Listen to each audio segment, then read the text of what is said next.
the fact that we have Ronald here on the call for our team is a great honor, and I really appreciate his time. But I do appreciate everyone on the call for joining us, especially those who are joining us in the wee hours of the morning. But hopefully this will be of great value to both the team and also to Ronald as he, does his best to bring out the latest and greatest technology that the company is looking to provide. And I think it'll be a great feedback as well, hopefully through this call. But just wanted to thank him for joining us. I know he's working hard with his team to prepare for the May 12th event. So first of all, I just wanted to introduce Ronald Aai. I hope I'm pronouncing that right. Ronald Aai. Aai. There you go. I apologize. Yep. Ronald Aai. The introduction that we've been provided by Matthew, Ronald, is the fact that you are a serial entrepreneur. Started your first networking site at the age of 15. Yeah. You've worked for companies as large as Nokia and Samsung, and also I think the National Defense as well. So I know you've been around the block in technology and recently ventured into the crypto space with your new company Beta Systems, which has been called the 4th generation blockchain. So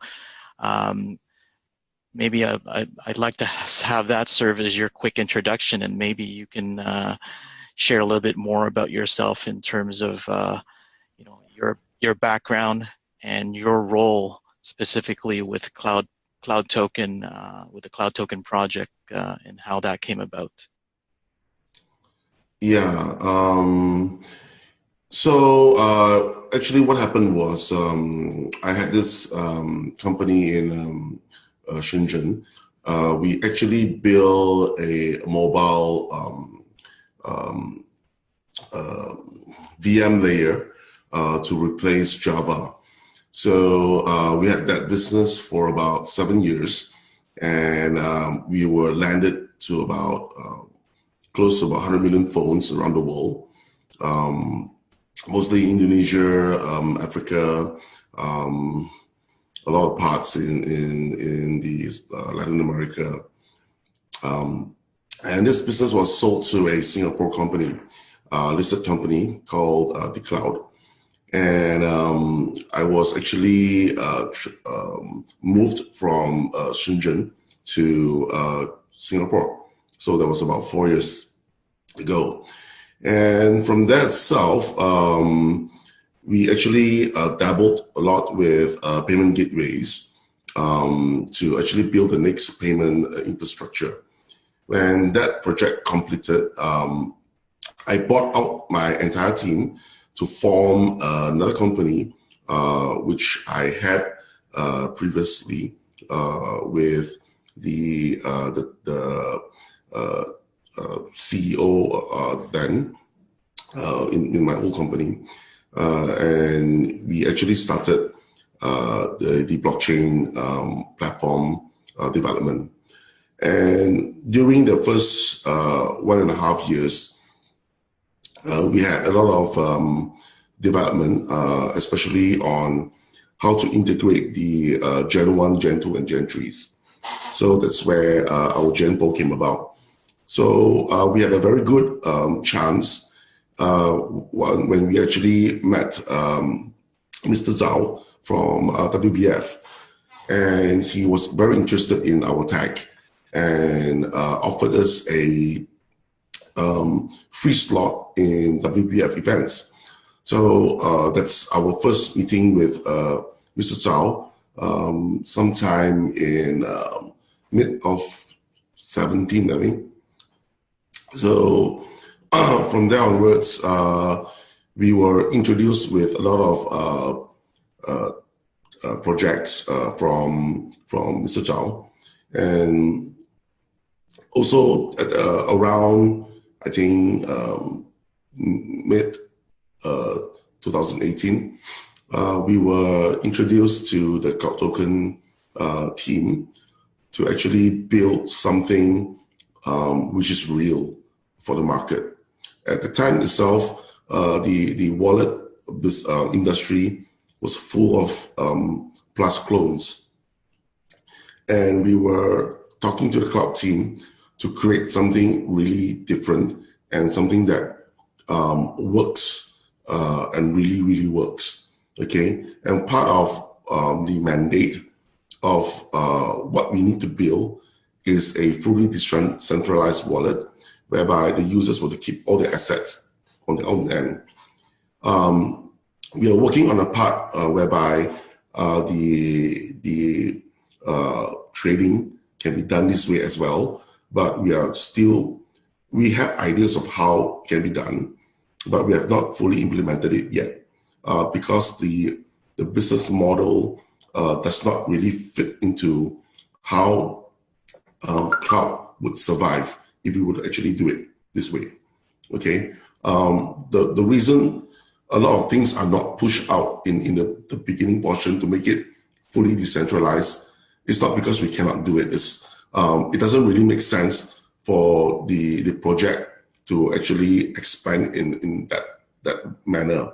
We are not an ICO. Okay, that's why members could not just come in and start buying the CTO tokens.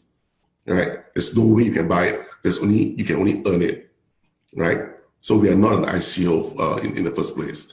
We are a project to disrupt payment systems through wallets.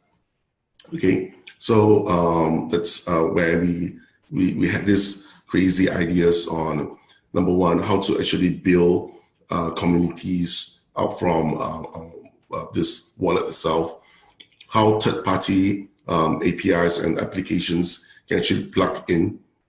Okay, then members itself can actually join and get benefits from all these third-party plugins. So we're actually working on all of this.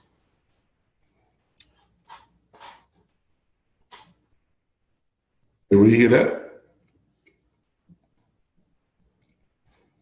Hello? Yes, I hear that, Ronald. Alvin, yeah, we can still hear you. Ask a second question. Yeah. Yeah. Any other questions? Hi, Alvin.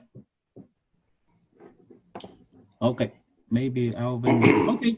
Hi, Ronald. This is Simon. So, nice thank meeting you so much for your introduction. Yeah.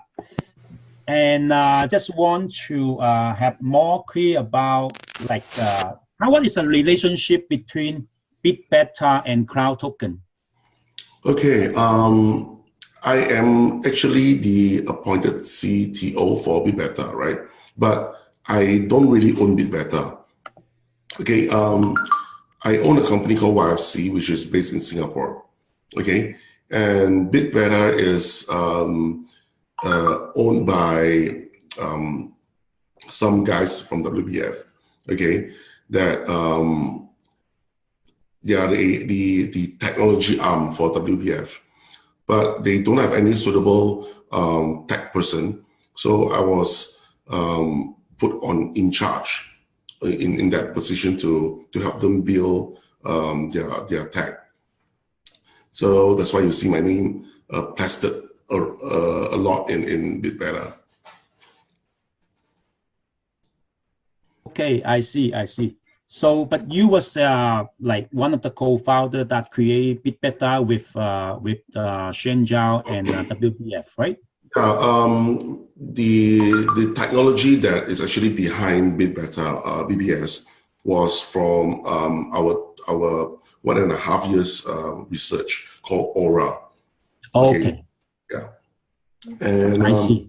Yeah, Aura was designed to be mobile based. Because we are all mobile guys, we came up from the mobile, the SoC backend, the platforms, right? So we have a lot of patents surrounding all these mobile developments. So that's why the whole chain architecture is usually based on this. Yeah. Awesome.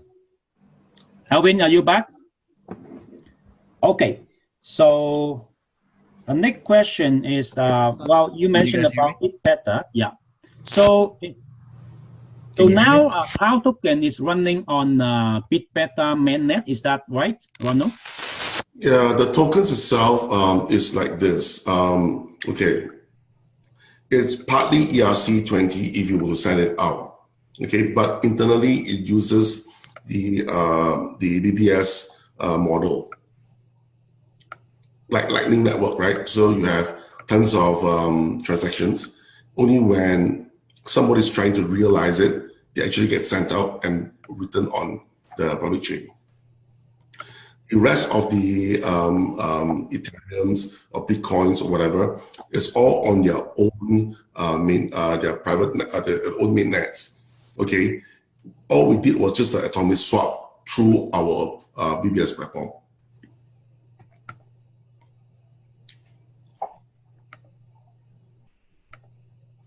Right. Okay. Thank you. Are we losing you a little bit, Ronald? Oh. Okay. Sorry, Ronald, can you still hear us? Yes, I can hear you. Okay. Thank you. So we noticed that just in the last 5 months, we've seen a lot of updates recently, including the active live feed that's being implemented into the app. Can you share with us maybe some of the most high priority updates that we can expect between now and the launch of May 12th? Oh, okay. And then maybe some of the long-term updates that we can expect that are part of the roadmap after the launch, if that's okay. Yeah, the main idea is actually to build a payment network. Okay, but unlike how PundiX and the rest of the disruptive players are playing in this market, we want to actually blend in with the traditional markets. All right, so that's where you can actually see our solutions itself, or if you will check on my company, SQ2, right? We are actually, we dabble with payment cards as well. And we have been in the payment card space for quite some time. We are the tier 3s and tier 1s. Tier 3 for MasterCard and Visa, and tier 1 for UnionPay. So the tiers basically just means that either we can brand the cards or we actually own a payment switch. Okay, so what does it mean by if we own the payment switch? When you swipe your card at a store, okay, that signal gets sent to the MasterCard network, which will then look at the BIN number, which is the 6 numbers, and it will then say that, okay, this belongs to who? It will actually go to our payment switch, and we will say that whether this transaction can be approved or not. Okay, so once we have this, hello, can you guys hear me? We can still hear you, yes. All right, great. So we can then say whether we approve this transaction or not. If we say yes, we have to do the settlement with the supporting bank. All right. So now, when you look at this way, right, whatever is underlying my assets, it can be anything. So our payment gateway or payment switch towards the user's account, it can be, I'm not supposed to say, but it can be anything like gold, diamond, rice, or whatever. All right. It doesn't need to be something like fiat. It can be anything at all, as long as us as the payment gateway honors it. Okay. You guys get what I mean? So we are trying to build a payment infrastructure in this way so that we can actually glue the new world and the old world together and fuse them in such a way that it just blends into your daily lives, just like how WeChat actually did it in China. All right, just simple phone, scan the QR, and you pay. You link it up with your bank account, you transfer money in there. So it's no different than you doing what you're doing now in cloud. You take your Ethereum, put it into the wallet. You can then use your phone to actually pay for a bus ride or anything else. All I need to be is just EMV compliant, right? So EMV is a standard for the payment, traditional payment infrastructure now. Okay. So it sounds like the whole idea is to increase that adoption of the use of cryptocurrency by building out this payment gateway that has multiple applications and multiple reaches and potentially different use cases from the sound of it. And you're looking to be more like a WeChat Pay, an Alipay, a PayPal, or like the next generation of that. So is that accurate? Is that accurate to say? Okay. Part of the business is to scale the wallet towards this direction. Yeah. Okay. Of course, underlying the partners, for example, if you're in Asia, we would partner with people like Grab, partner with people like, Deliveroo and all those guys, right? So from the wallet itself, you are able to actually get discounts and stuff like that. So that's only one part of it. We are able to work with OTAs, so it can help you get your flights and stuff, everything through the wallet itself. So that's like a WeChat super app, whereby you can do most of your payment through it. So that's the basic idea. Okay. Thank you. We've all been, a lot of us are very familiar with the concept of a decentralized wallet, and if maybe you could share some of your insights as to how PlusToken defines the concept of decentralized wallet, and maybe speak about how the private keys will come into play with this wallet. Okay, great. Basically, there are two ways of looking at it. In my version of decentralized, it needs to play well with others. So, for example, if there's another wallet out there like Mycelium, you should be able to use Mycelium with cloud. That is how interconnectivity and decentralized wallet should be supporting each other, because we all follow the same standard. We read from the same place, okay? And the only thing that connects to each other is the key that's generated from the phone itself, right? In this case, we are able to also let you generate keys through a card, okay?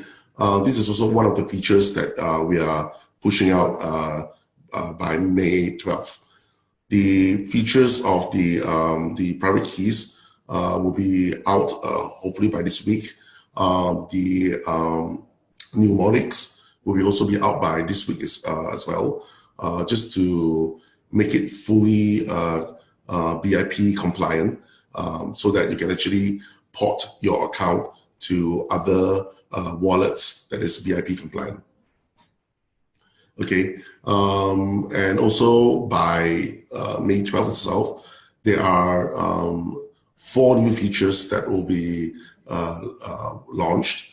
The card feature that you guys saw on the video will be out. We will be actually giving cards away at the event itself, okay, which you can actually use this card for payments, or you can actually just use it to lock or to bind it with your accounts. And you can actually move accounts to other users, or to share or to sell this account to other users through selling the card. So the card is one. One of the other features that we actually got a lot of feedback from the users is sometimes sending the cryptos are very slow. Okay, it's because that on our platform itself, we set a minimal price for the mining fee. But in this version itself, we're going to give an option to the user to select whether you want it to be fast, average, or slow. Slow is the cheapest. Fast probably will be paying triple the price. So it can be done within like the next block, right? So there'll be an option to let you choose how fast you want the transaction to be. Okay. The other feature probably will be more on the payment of using CTO to pay for stuffs like a POS. This you can actually try out. The participants during the May 12th event is able to try it out in the hotel or the areas. And there are also services that is popping up during those events. We are working with licensed money changers to let you actually change local currency through your CTO. Okay, so there are many more coming up. That's why our team has been working like crazy hours, 20-hour days, some 18-hour days. We were here since like 2 days ago. We have not gone back actually, just to get things out. So hopefully we can get everything ready by then. Yeah, it's going to be we try to make it a great event with a launchable app that everybody can start trying out on their own.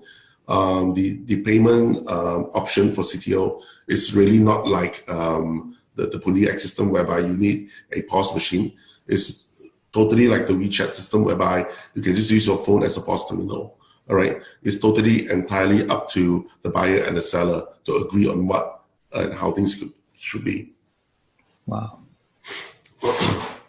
Well, thank you. No, we definitely appreciate the work that we see happening. We know that there are constant updates. There's been, I think, 5 versions since we got involved exactly about a month ago since we started testing the wallet. So yeah, we need more feedback from you guys. So that's why we're actually launching another feature, which we already have, but we don't think that it's still quite well because of the feedback. You seem to type a lot of stuff, right?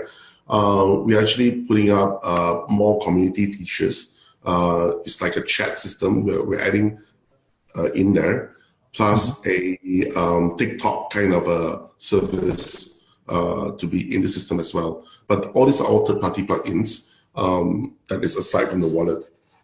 Okay, you can choose to add on, or you can choose not to add it on. Okay. Yeah, I think a lot of us had seen some of the other features that are sort of there that are coming soon. So it's definitely exciting times. Now on to the next question. Just wanted to see how much insight you can provide behind the actual AI trading software that your team is developing, because we've heard different things in terms of, we've heard things like API integration with 38 of the major exchanges, a VIP version for the software that will enable people to use it on their personal exchange accounts directly. We've heard the concept of Varoom, the concept of high frequency trading with triangle arbitrage across multiple pairs. And I think you shared with me that the software is approximately 60% AI with about 40% human intervention or monitoring to make sure that the risk is always minimized. Can you share a little bit about the risk tolerance and, you know, the way you've designed the actual trading software that's allowing members to get paid simply for holding their cryptocurrency within the wallet? Okay. Trading crypto is really different than the Forex. Okay. And also with stocks. Because Forex and stocks, you normally look at the value. But in crypto itself, especially only for the major cryptos, right, which we support on the platform, you actually look at the quantity. So when we actually design the strategy for the bot itself, it's actually focused on increasing the quantity instead of waiting for the lowest price, buying and then selling it at a higher price. It actually gains quantity as well because you gain value, but the value moves up and down. Okay. But the quantity itself is always stagnant unless you actually move it into or a crypto, let's say, for example, if we move to USDT, it's always stagnant at about $1 something. And when the crypto goes up or down, you actually lose or gain volume. The quantity of crypto. Don't care whether it's Bitcoin or Ethereum. It goes up or down because you have a stable element there. So that is why when we look at the market itself, you have to find some sort of a strategy that can actually predict or can predict the quantity gain. Okay, if you were to do this long HODL, the quantity gain if you were to sell it now, things like that. So basically, the Jarvis board with the room itself does this. Do I make sense?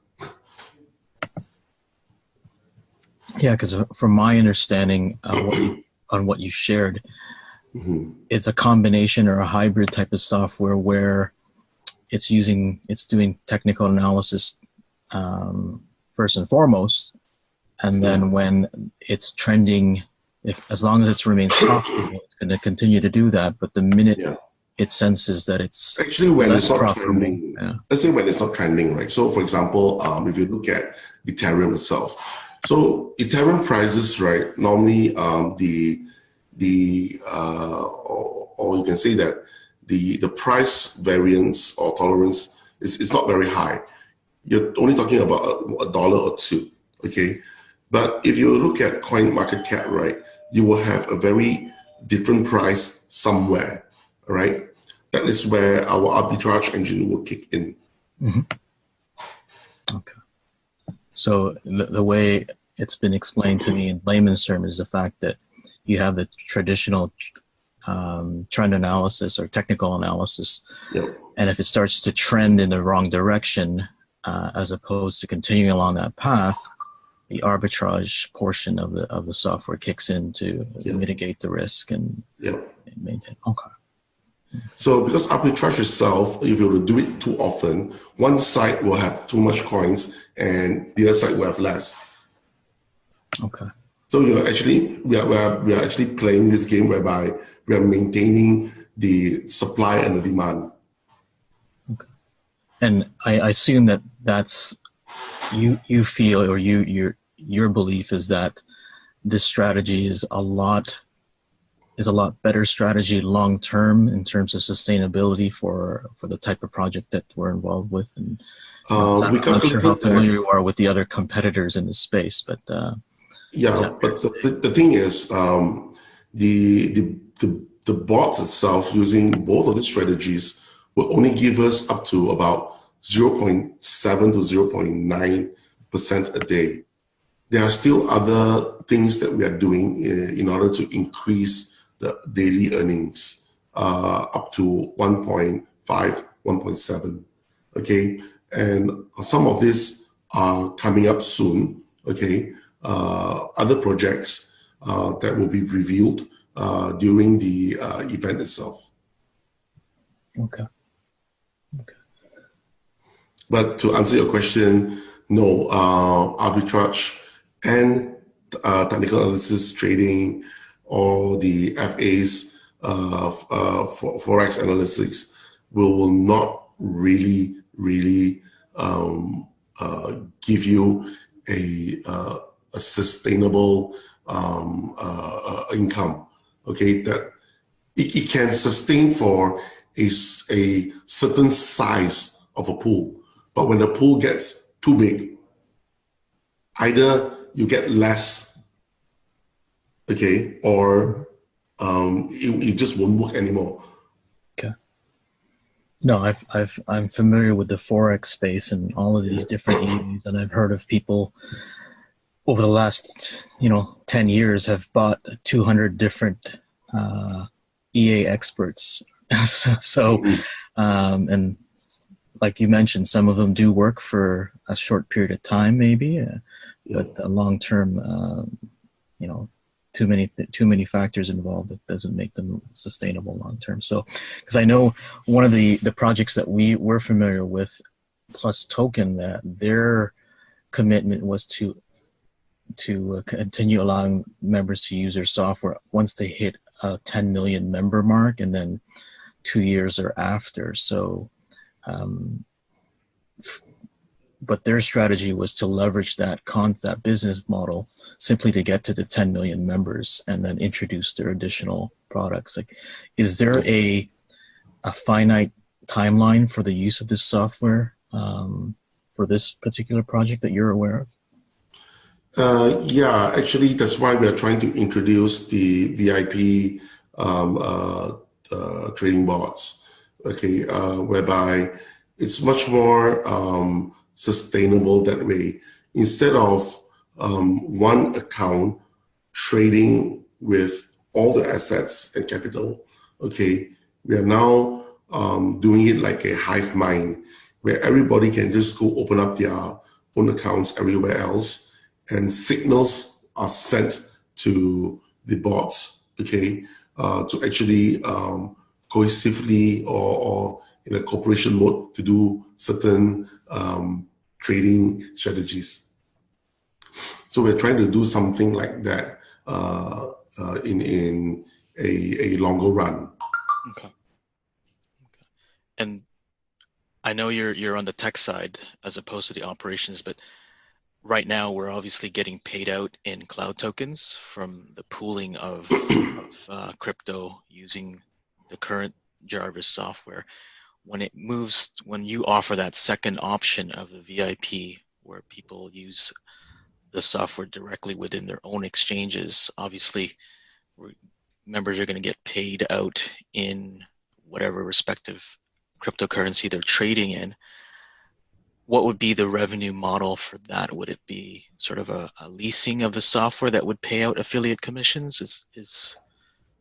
I know it's more of an operations question, but yeah, actually, I had the same discussion with the operations team and the markets team as well, and we are still trying to figure this out at the moment. And the best option now is to actually for something like this, whereby instead of leasing out, whereby you are paying a monthly rent or something like that, or instead of us getting X percentage of your returns, okay, it's about we taking maybe you stake in a certain X amount of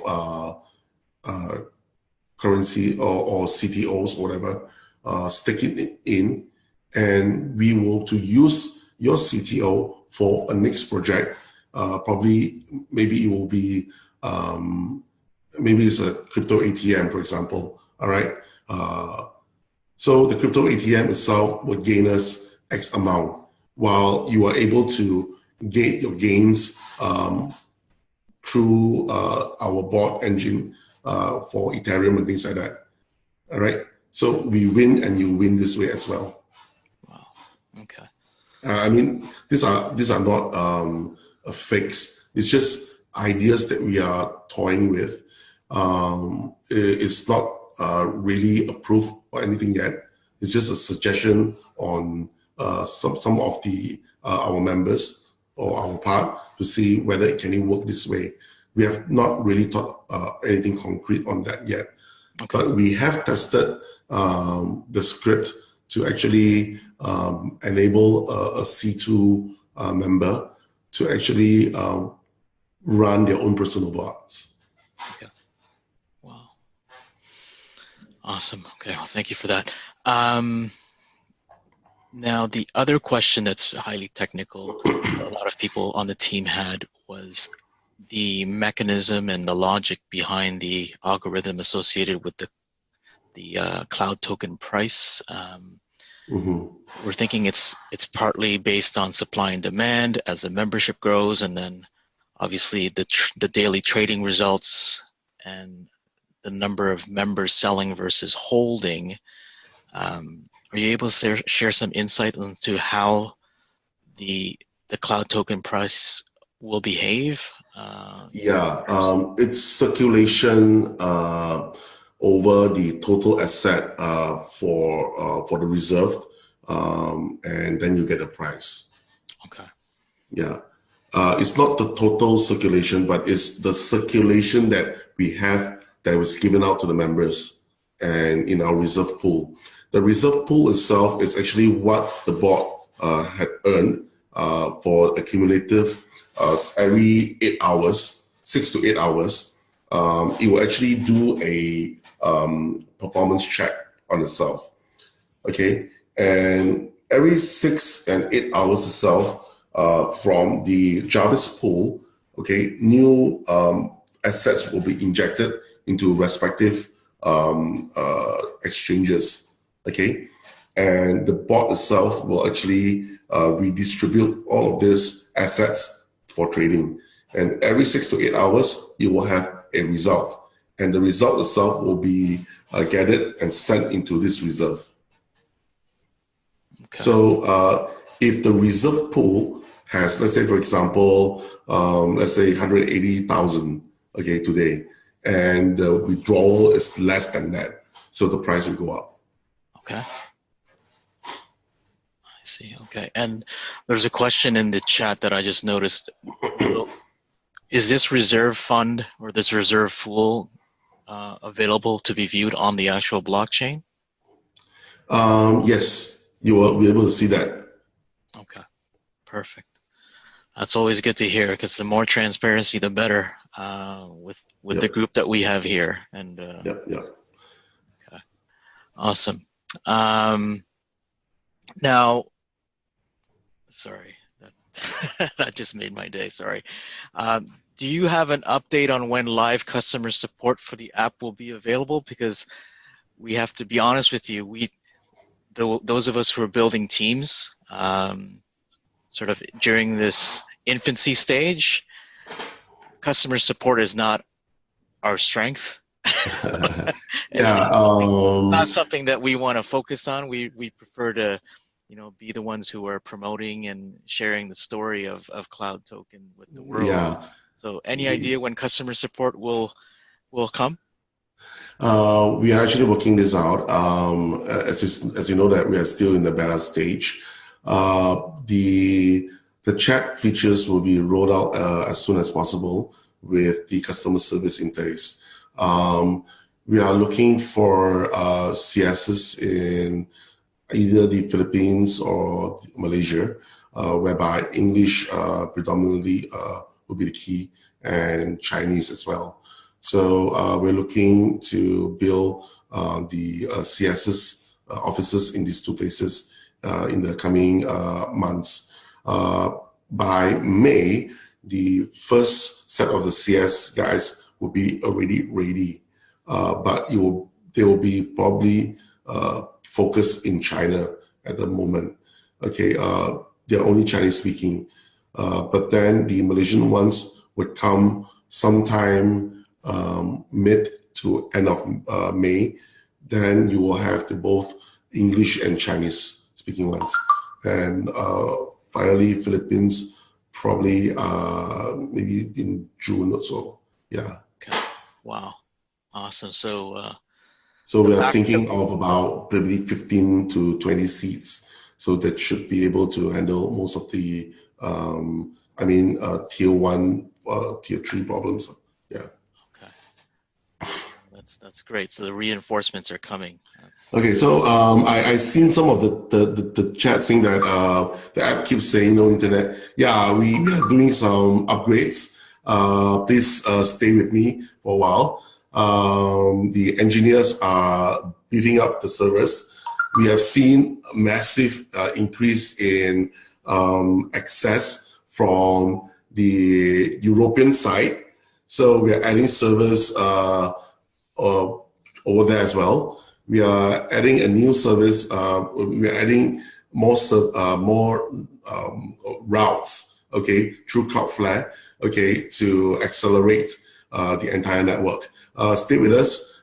Very sorry that we had to do this in the very wee mornings, but we try to make it as fast as possible. Our engineers are working around the clock to get this done.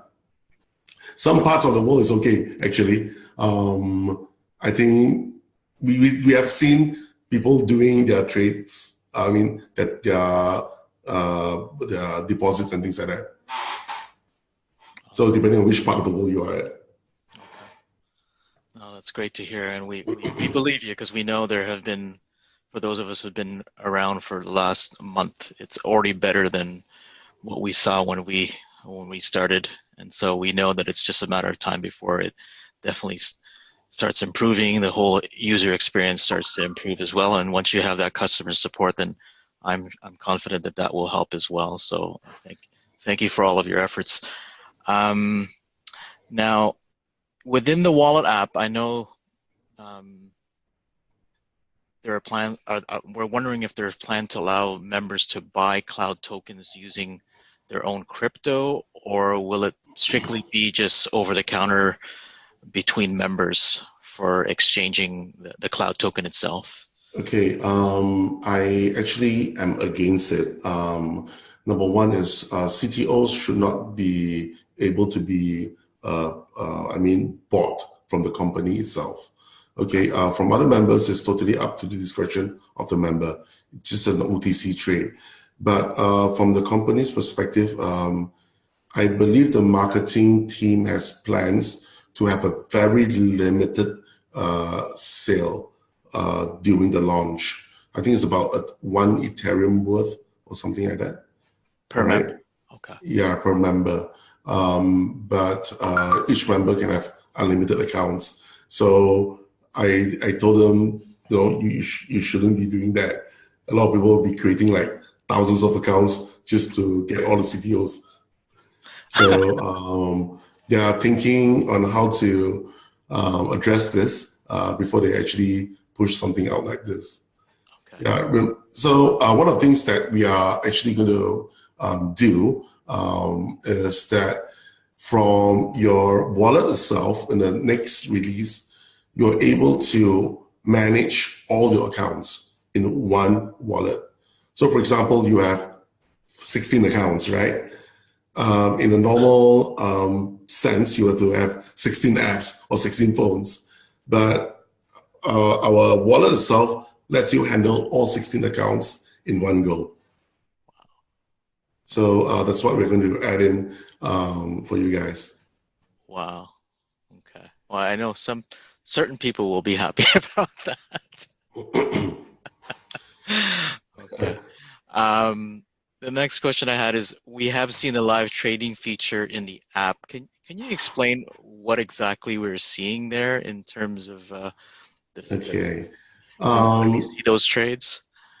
Okay, it's a very funny story, right? So I was in China giving a talk to about 600 over guys, and I showed them the Jarvis is running at the back, and at that time Bitcoin was about 4,020, I think.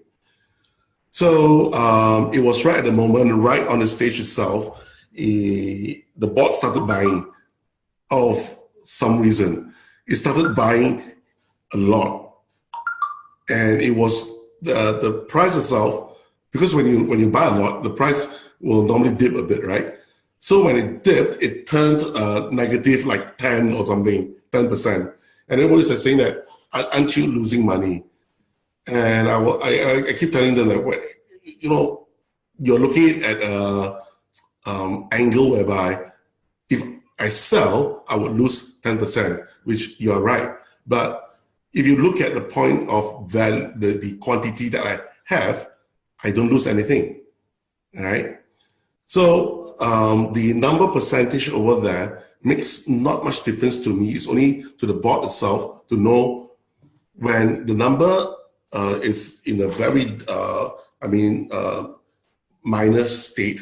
We can actually look at arbitrage, because if I have a very low value here, at some other exchanges, it might be in a higher value. So I can actually push my coins through to that particular exchange to actually sell it off. But the next crazy thing happened was, I was there for the next 15 minutes, letting the bot run, and it shot up to 5,000 plus. And we made on stage like 380K just then. And we just converted everybody in the room. It was a very, very lucky fluke. Okay. So that was the launch event in China a few weeks ago? No, it was just a event in Changsha. So it's really one of those crazy moments. Yeah. But the bot actually caught the ride. We were using a very, very early version of Varoom, which worked like maybe 5% of the time. Right, because the data that we are getting in from Binance is actually very slow. What we needed was a very fast second base, but what Binance gave us was same data but per second. So we couldn't actually do our 3 points to know the inflection point. So what we did now, we actually modified a lot on the strategy, is to use multiple points, multiple APIs, multiple accounts to actually get that inflection point itself. Binance API really is not really helping us. Let's put it this way. So we actually have to overcome it. That is why we actually introduced, or we told the management, we told the CTO team that in order for us to work, we cannot trade using one account. We have to give every user the ability to trade on their own, which means that they have to create their own exchange accounts, okay? And we use the bot on behalf of them to trade for them, and then we can all make money this way. So that has already been told to the management. They are thinking about it, and we'll see how we can actually get it done. Wow. Well, that's, correct me if I'm wrong, but that's greater control on the part of the individual member. Yeah, as I say, when we actually first started doing CT, it's all about the members, because we are the members itself, all right? We want to have something which we feel safe to use ourselves. Okay. Awesome. Now, is Simon crying? He seems so happy. Simon, yeah, he's always Oh happy. yes, I'm happy. Thank you, Ronald. Yeah, so we use the bot and our own exchange account. Now we have full control, full transparency. We will love your ID. Thank you, Ronald. Yeah, but yeah, Simon was actually, I don't know, I believe he actually met you in person at the World Blockchain Forum event in January. So yes, I was there in Shenzhen for the WBF event, Ronald. So maybe we didn't have too much time to talk, but I was talking with Matthew Shong a lot at your booth with the Bitbeta booth. Yeah. I was there. Yeah. Oh, Ronald, one thing I just wondering, because basically me and Alvin connect to all the English community. So next time, if you have any like maintenance announcement, because sometimes our member cannot log in so to see the announcement, can we ask you to give us the announcement so that we can broadcast to our English community? What I will do is I will get a okay, let me see. You using a website or do you need the API? I can give you a JSON API where you can just pull directly from our list, so you can see all the latest announcements, like what you see on the phone. That would be perfect. So you will be able to send to our email or? No, it's just a link whereby you call it. I'll give you all the raw data. Or maybe because Matthew will mention your website. Come again. You're breaking up. I can't really hear. So I think he's going to provide us with a link, Simon. probably maybe an atom link or RSS feed link or a JSON link. I can pass you those, which we can communicate later through Facebook or something. Okay. Yeah. No, that would be great. We can Yeah. definitely manage that and then share it with the team. I think Simon's just overexcited, so his um I want to be mindful of the time, Ronald. Do you have a hard stop at any point? Do you have a few more minutes? Because I know there's a few more questions here. No, not really. My next appointment is about 2, which is at the WBF office. So yeah, still should be okay. Perfect. And, all right. There are also some things that I need to share with the members. Okay. I know some of you guys have actually forgotten your passwords and things like that, right? So, however, there's no secure way to actually regain your password at the moment. Okay. The way that the Chinese has been doing it is by, number one, providing a screenshot of the first transaction that you had. For example, let's say you use MetaMask, right? You send it to your Ethereum wallet in CT. You need that the screenshot, okay, and of course the card number, and the what the CS will do is to reset your account with a randomized password, which they will be sending to you.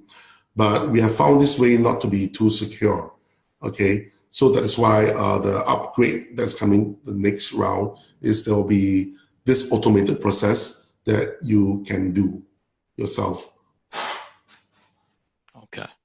So at the moment, if you still need to get the password, it's only through this way.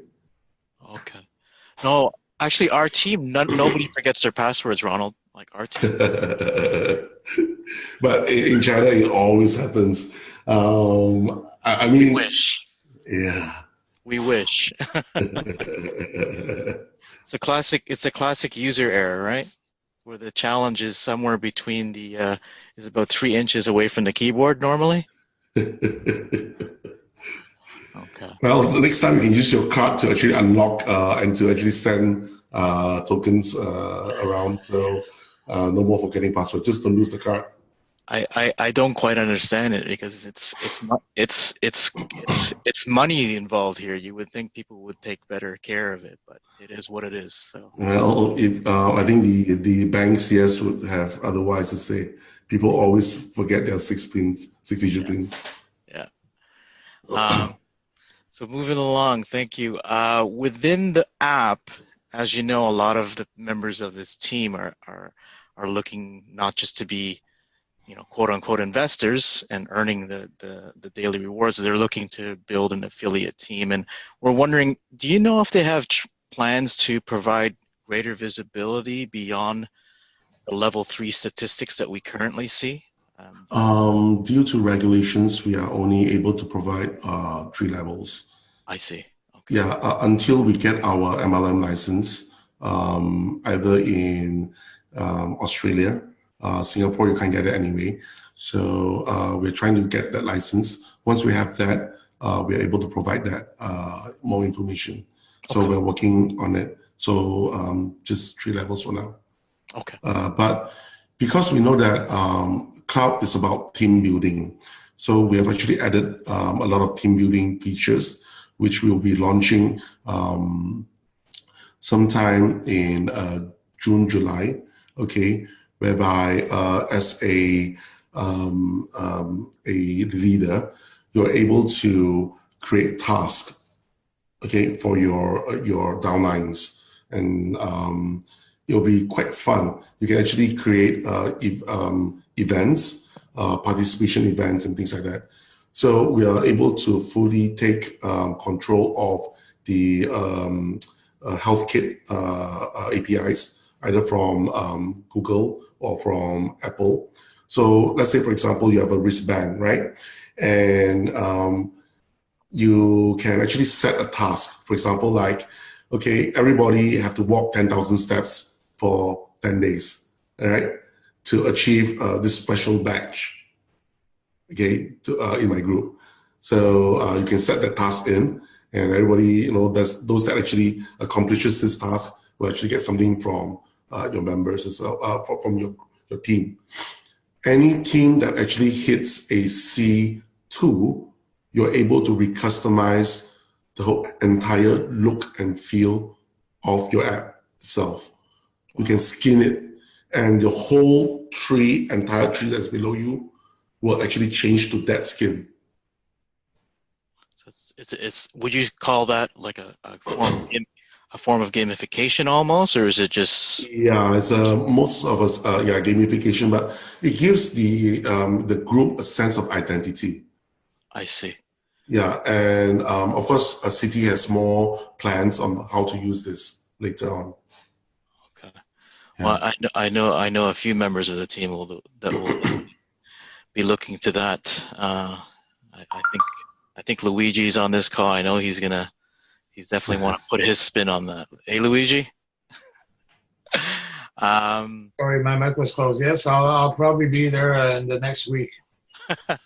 Good. Looking forward to see you. All right. Now, what can we expect in terms of increasing the level of security access? Because I know that's a concern so far, and we've tried to tell people that, right now it's still in its infancy, but are we going to see two-factor authentication, a link to a cell phone, an email, or as we've already seen that there's a possibility of linking it to the chip on a credit card. So can you speak about that? Okay. This is also due to one of the mandates that we put into building CT, which can all be found in the business proposal anyway. So basically, one of the things is to be anonymous. So we try not to get any user's information as much as we can. But for certain features like the payment card, where KYC is needed, we normally shoot that service out to a third party to actually handle that. And it's not recorded on our system in any way, okay? Because it's not needed by us, it's only needed by the banks and things like that. So in terms of security-wise, okay, we are only accepting ways whereby we will actually ensure your anonymity. Wow. Okay. Wow. Okay. Well, and then I think that really goes towards the whole concept behind cryptocurrency in the first place. So I'm glad that you guys are thinking along those lines, and people will have the option for that level of anonymity. Okay. Just a small questions, please. For the passwords, when somebody forgets their password, is there going to be a way of resetting your password? Yeah, in the next soon, hopefully within today, tomorrow, okay, you will have this forget password feature there, whereby once you click on it, you will be given a mnemonics to remember. If you can't remember your mnemonics, I can't help you anymore. Okay. I hope. Well, I guess it's good. There's an advantage and disadvantage on that. I hope everybody was listening to that. But, okay. Now, I think one of the last questions we have is will you be presenting at the launch event on May 12th in Bangkok? Because I know we have at least half a dozen members of the team who will be in attendance there on May the 12th. So we're curious if you'll be present, Ronald. I'm still working on my schedule for that, but I have a slot to present, which is why I'm actually going to the WBF meeting at about 2 to discuss about this. The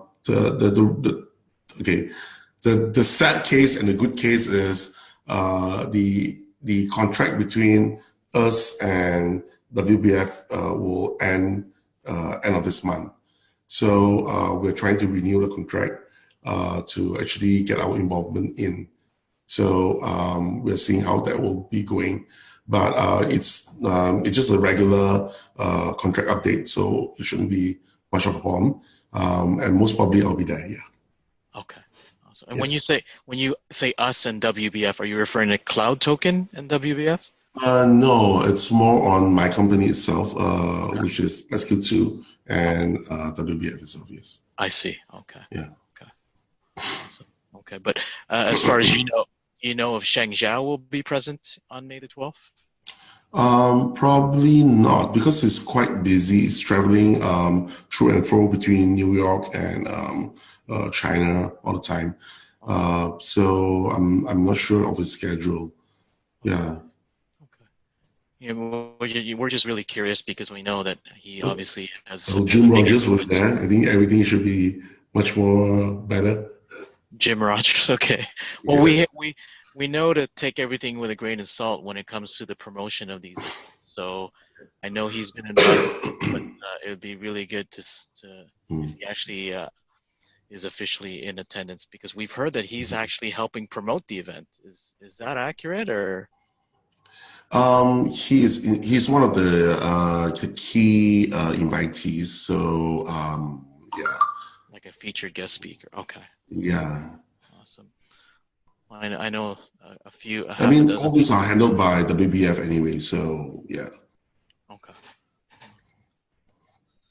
Awesome. Now, I think, Simon, maybe did you have any additional questions that you wanted to ask, or maybe there's some pressing questions in the chat that may have been overlooked? Because it is hard to multitask during these Zooms. I know. I've been try to make sure nobody make too much noise. That want to call to go to our team. Everybody waiting to hear from you. So I just about contact. So can you hear more that are you just employee for PlusToken, or you have partnership with PlusToken, Ronald? You are breaking up. I heard something like, can you repeat? Yes. Sorry. Can you hear me now? Now, yes. I mean that are you partnership with PlusToken, or you just like they hire you as the CTO and then you? So that's because some people say, okay, because you in charge of everything, right? So most likely you can be the soul of PlusToken. My company has been tasked by WBF to work with PlusToken to come up with the next generation wallet. And for us, a small company based in Singapore, we need to show off our skills and also of our platform. And this is one of the very good ways that we can actually show off what we can do with a small team. Okay, our team is not that large. It's only about 6-7 guys over here. So yeah, but don't be alarmed. Most of us work over 20 hours a day. So it's like 30 guys working, all right? So most of them have been with the company for almost 10 years, working a lot on mobile, deep tech in mobile, and also the blockchain part as well. So yeah, we were just trying to, we are working partner relationship with WBF on PlusToken project. But us and PlusToken itself, the team, there's not much relationship. Only they are willing to listen to our opinions. They are very willing to open up their plans. And we actually told them a lot of things that they should not be doing. Not like number one, don't follow how Plus is doing it. Let's do it the more transparent way. Just think of ourselves as users itself. What do we want to expect? What are the most basic things to expect? Like, for example, the private keys for your wallet. Okay, I think Swen is asking this, right? So yes, it will be out within today, tomorrow, or this sometime this few days. It will be out in the next release.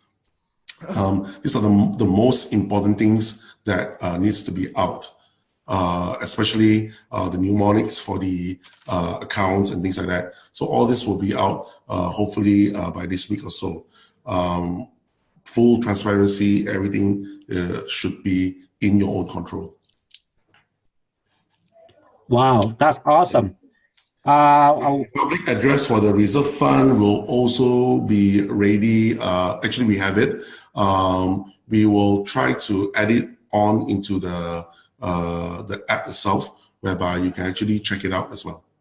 Okay. That's huge. That is huge. And well, the last question will be the reserve fund. Who holding the private key? The company holds it. The company holds the private key. Okay. Yes. So the management team. Yes, the operations side holds it. Okay, that's perfect. And okay, so we heard that the management team is used to working for all the bank, so that's why they have the connection with the MasterCard. Is that true? No, the connection is from us. The connection is from you. Wow, so you have the connection with the banking. Yeah, awesome. The core backend engineers are all from Hitachi High-Tech, so they are all working for banks. So if you look at the if you know Malaysian banks like CIMB, Maybank, all this are done by our team members. That's awesome. Yeah. Okay, well, today I guess we have a lot of good news. Thank you so much, Ronald. Anything else, Alvin? I think we got it covered. Maybe do a quick scan on the chat there if there were any burning questions.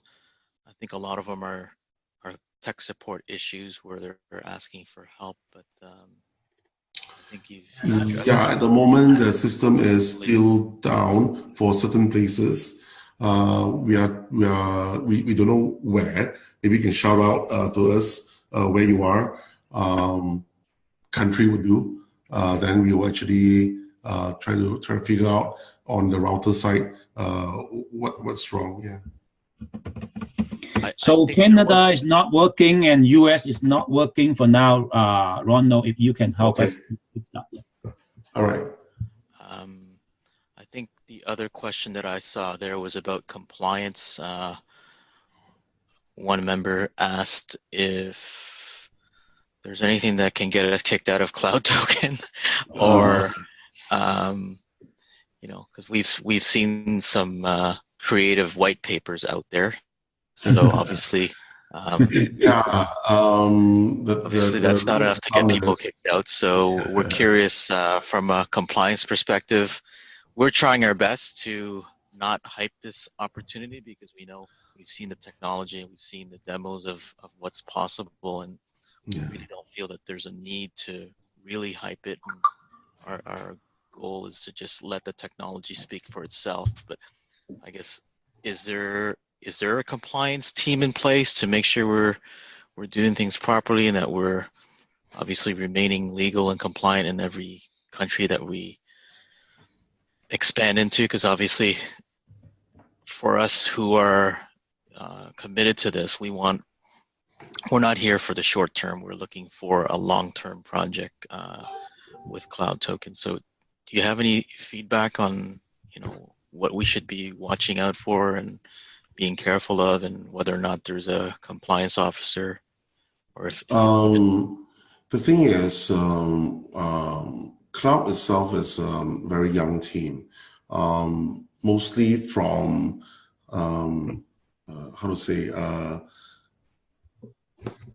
burnt or Asian leaders that have been burned by the previous wallet schemes, right? And they actually garnered their strengths together to actually pull a huge fund, okay, to actually build this system. Okay, and it's actually quite heartbreaking to see them lose so many times. Okay, and I think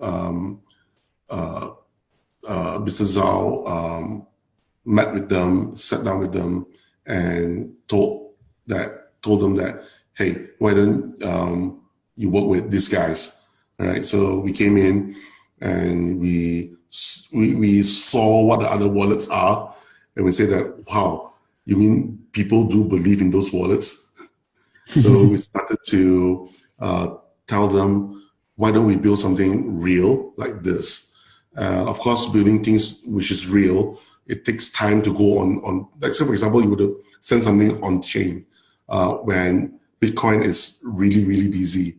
It takes some time. Well, these Chinese guys were to complain a lot and things like that. But slowly, through education, through their hard work, people understand now. Things that is very fast is centralized. We can do it as well, but we choose not to do it. It's because we want the asset to remain in the user's hands. So it's more a lot about education and things like that, and working with this team, which is very open to suggestions and is willing to drop the old methodologies of how the Chinese have been doing. It's really, really great. Oh, wow. That's great. So basically, so can we say do you know who exactly all the owner name and all the management team name will become on the main event? Well, yeah, you will see them on stage. All right. That's what we want. Okay. Is Satoshi Nakamoto one of them? Well, I will know who Satoshi Nakamoto is. Oh well, I can I can log in my wallet right now. So maybe you guys can try now. Look like your team is working on it. So my wallet can be logged in right now. I guess one final question. We'll make it more of a fun question for you, Ronald. Mm-hmm. How would you, in terms of the cloud token price, what would you define as success in your mind? What price target? Actually, it depends on the members itself. It depends on you guys how high the price would be. Mm-hmm. As I say, if everybody were to cash out, then the price would not go very, very high. If everybody were to HODL and to use the CTOs instead of cashing out Ethereums, there will be more in the pool to actually start. To do trades for other investment vehicles to come in to actually make more CTOs for you guys. Oh, wow. So we're trying to actually build this way. Then it will go, really, really high. It's really up to you guys. It's not up to the company. It's not up to anything else. It's up to us as a pool, as every member in this particular project. That's how we design it to be. That's why I say we have this openness level whereby you are able to see the reserve. How much is in there? How much is the circulation? You will know all of this data. Wow. Nothing can be better than this. No, thank you so much. Wow. No, we are members. We are all oh users. Yeah, guy. HODL, CTO, $200. Okay.